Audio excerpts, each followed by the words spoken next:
Breaking news చూస్తున్నాం. TTD EO ధర్మారెడ్డికి AP chief secretary Neerabh Kumar వారం రోజులు సెలవు మంజూరు చేశారు. అదేవిధంగా ధర్మారెడ్డిని ఈ వారం రోజులు రాష్ట్రం దాటి వెళ్లొద్దని ఆదేశించారు. టీటీడీలో అవినీతి అక్రమాలు జరిగాయని ఆరోపణలు వస్తున్న నేపథ్యంలో ధర్మారెడ్డి వారం రోజులు సెలవులు తీసుకోవడంపై సర్వత్రా ఆసక్తి నెలకొంది.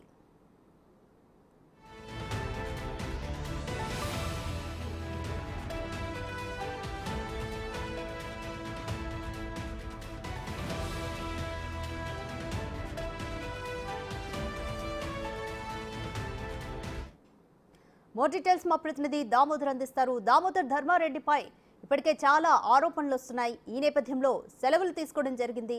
అయితే ఎటువంటి కండిషన్స్ తో సెలవుల్ని మంజూరు చేయడం జరిగింది? రాధిక, టీటీడీ అదనపు ఈవో ధర్మారెడ్డికి ఏపీసీఎస్ నీరవ్ ప్రసాద్ వారం రోజుల పాటు సెలవు మంజూరు చేసినట్లు సమాచారం. ముఖ్యంగా ఏదైతే రాష్ట్రం విడిచిపోకూడదంటూ కూడా ఒక నియమం పెట్టినట్టు తెలుస్తుంది. ముఖ్యంగా ఏదైతే టీడీపీ ప్రభుత్వం అధికారంలోకి వచ్చిన వెంటనే, ఏదైతే టీడీపీ పార్టీ కౌంటింగ్ లో మెజార్టీ స్థానాలు వచ్చిన వెంటనే సెలవుకు ప్రతిపాదన పెట్టినట్లు ఒక ప్రచారం జరిగింది. ఈ నేపథ్యంలో అప్పటి సీఎస్ జవహర్ రెడ్డి సెలవు మంజూరు చేయడానికి కూడా సిద్ధపడినట్లు ఒక ప్రచారం కూడా జరిగిన నేపథ్యంలో అప్పట్లో ప్రస్తుతం ఉన్న అధికారులు ఎవరు సెలవు పెట్టకూడదంటూ ఒక ఆదేశాలు వచ్చిన నేపథ్యంతో ధర్మారెడ్డి అప్పటి నుంచి విధుల్లో కొనసాగుతున్నాడు. అయితే ధర్మారెడ్డి మీద పెద్ద ఎత్తున అటు బీజేపీ, టీడీపీ, జనసేన శ్రేణులు ఆరోపణలు చేస్తున్నాయి.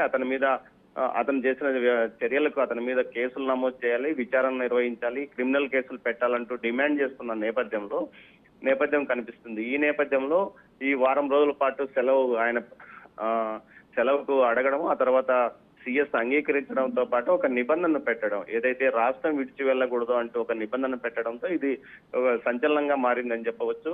కేంద్ర రక్షణ శాఖకు సంబంధించిన ఉద్యోగి అయిన ధర్మారెడ్డి ప్రస్తుతం ఒక 5 సంవత్సరాలుగా టీటీడీలో జేఈఓగా జాయిన్ అయ్యాడు. ఆ తర్వాత అదనపు ఈవోగా జాయిన్ అయ్యాడు. అప్పట్లో చాలా మంది ఐఏఎస్ అధికారి మాత్రమే విధుల్లో ఉండాలంటూ కూడా కోర్టుకు వెళ్లిన నేపథ్యం, కోర్టు ఆయనకు అనుకూలంగా కూడా వ్యవహరించింది.